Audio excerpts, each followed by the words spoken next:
Қыздар, баршаларыңызға сәлем. Бүгін өте оңай жасалатын пирогтың рецебін ұсынамын. Үйдегі бар жаңа ингредиенттерден жасалады. Өте оңай. Міндетті жасап көріңіздер. Алдыменен жұмыртқамызды бөлек бір ыдысқа жарып аламыз. Жалпы жұмыртқаның комнаталық температура немесе тоңазытқыштан алынғандығы маңызды емес. Мен жаңағы комнаталық температурадағыны қолдандым. Кейін осының үстіне қантымызды саламыз да миксерменен көлемі жағынан ұлғайғанша жақсылап тұрып миксерлеп аламыз. Миксер болмаса, кәдімгідей венчикпен араластыруға да болады. Мен миксерменен араластырып алдым.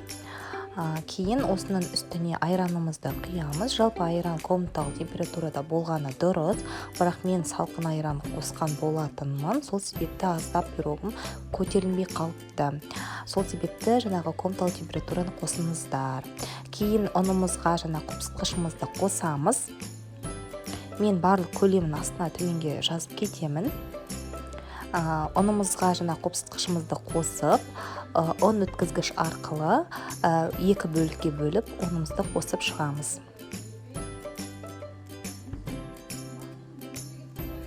Бұл жерде бізге миксердің қажетті емес миксеріміз, осылай венчикпен араластырып берсеңіздер де болады.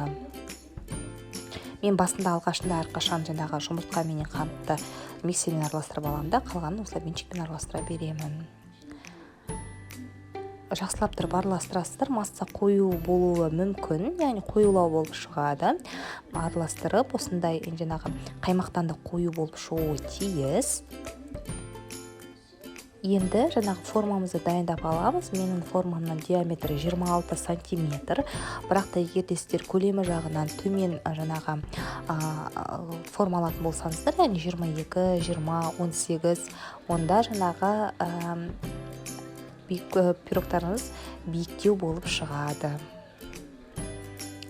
Осыны жаңағы формамыздың үстіне пергамент қағаз төсейміз.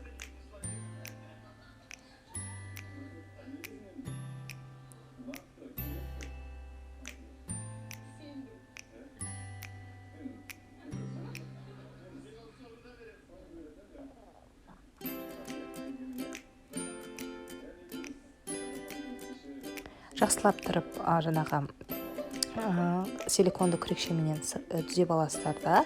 180 градусқа жалпы менің пирогым 1-25-30 минуттың ішінде піскен болатын. Піспегендігі міндетті түрде ағаш таяқшамен тексеріп аласыздар.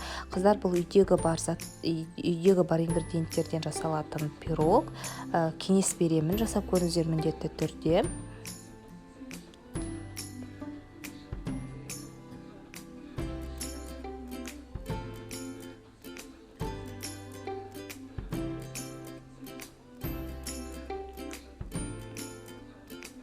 Міне осындай болып шығады. Жалпы қыздар, өте дәмді, өте тәтті. Тек менің формамның үлкендігі және де айраным салқындау болып қатты көтерілмеді, бірақ өте дәмді шығады. Міндетті түрде жасап көріңіздер, астарыңыз дәмді болсын.